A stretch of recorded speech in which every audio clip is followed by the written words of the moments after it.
नमस्कार दोस्तों, अगर आप झारखंड ई कल्याण स्कॉलरशिप के लिए आवेदन कर रहे हैं और आपको कुछ इस तरह की समस्याएं आ रही हैं, किसी के सामने आधार ऑलरेडी एग्जिट लिखा हुआ आ रहा है या फिर किसी के सामने ऑलरेडी स्कॉलरशिप लॉगिन बता रहा है और बहुत सारे छात्रों का एप्लीकेशन कॉलेज लेवल पर रिजेक्ट हो गया है, तो बिल्कुल भी घबराने की जरूरत नहीं है, क्योंकि आज की इस वीडियो में मैं आपको इन तीनों समस्याओं का सही समाधान बताने वाला हूं, ताकि आप बिना किसी परेशानी के अपना ई कल्याण स्कॉलरशिप फॉर्म सही तरीके से भर सकें।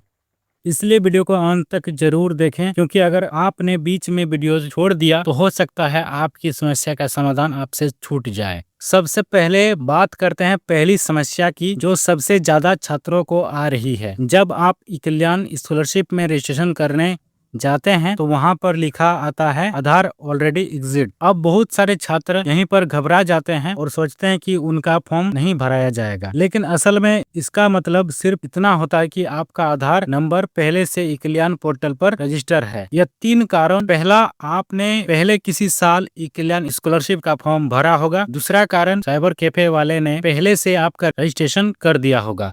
और तीसरा कारण, आपने पहले रजिस्ट्रेशन किया था लेकिन अब यूजर आईडी और पासवर्ड भूल गए होंगे। तो दोस्तों, अब बात करते हैं इसका समाधान क्या है। इसका सबसे आसान समाधान है, आपको न्यू रजिस्ट्रेशन करने की बिल्कुल जरूरत नहीं है। आपको सीधे जाना है स्टूडेंट लॉगिन वाले ऑप्शन पर।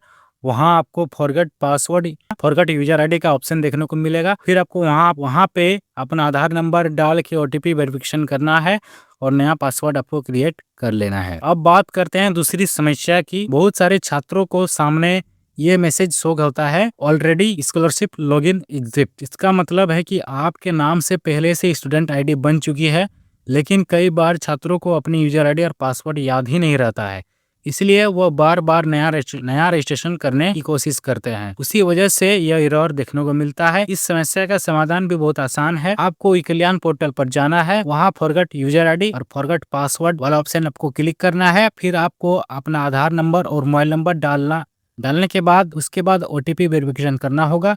ओटीपी वेरीफाई करने के बाद आपकी यूजर आईडी और पासवर्ड वापस आपको मिल जाएगा। फिर आप उसी आईडी से लॉगिन करके अपना स्कॉलरशिप फॉर्म पूरा कर सकते हैं। ध्यान रखें दोस्तों, एक आधार नंबर से केवल एक ही रजिस्ट्रेशन होता है, इसलिए बार बार नया रजिस्ट्रेशन करने की बिल्कुल जरूरत नहीं है। अब बात करते हैं तीसरी और सबसे बड़ी समस्या की। बहुत सारे छात्रों का एप्लीकेशन कॉलेज लेवल पर रिजेक्ट कर दिया गया है और इसके बाद छात्र बहुत परेशान हो जाते हैं कि अब क्या करें।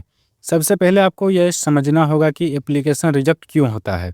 आमतौर पर कॉलेज एप्लीकेशन इन कारणों से रिजेक्ट कर देता है: अगर आपने गलत डॉक्यूमेंट अपलोड कर दिया हो, या इनकम सर्टिफिकेट गलत हो, या फिर कास्ट सर्टिफिकेट सही ना हो, या फिर बोनाफाइड और या फिर एडमिशन स्लिप जो होता है वो अपलोड नहीं किया हो। कई बार फोटो या सिग्नेचर भी गलत होने पर एप्लीकेशन रिजेक्ट हो जाता है। अब अगर आपका एप्लीकेशन रिजेक्ट हो गया है तो घबराने की बिल्कुल जरूरत नहीं है। आपको क्या करना है, सबसे पहले आपको स्टूडेंट लॉगिन कर लेना है। लॉगिन करने के बाद आपको वहाँ रिजेक्ट रीजन दिख जाएगा, यानी कि आपका एप्लीकेशन किस वजह से रिजेक्ट हुआ है। अब जिस डॉक्यूमेंट में गलती है उसे सही करके दोबारा अपलोड करें और फिर अपना एप्लीकेशन दोबारा सबमिट कर दें। इसके बाद आपका एप्लीकेशन फिर से कॉलेज वेरिफिकेशन में चला जाएगा। अगर किसी कारण से आपका एप्लीकेशन एडिट नहीं हो रहा है तो आपको अपने कॉलेज के स्कॉलरशिप डिपार्टमेंट में जाकर संपर्क करना होगा। वहां आपको एप्लीकेशन आईडी, आधार कार्ड और जरूरी डॉक्यूमेंट्स लेकर जाना होगा। कॉलेज वाले आपके एप्लीकेशन को अनब्लॉक कर सकते हैं। उसके बाद आप गलती सुधार कर दोबारा सबमिट कर सकते हैं। इसलिए जब भी आप ई कल्याण स्कॉलरशिप फॉर्म भरें तो इन 3 बातों का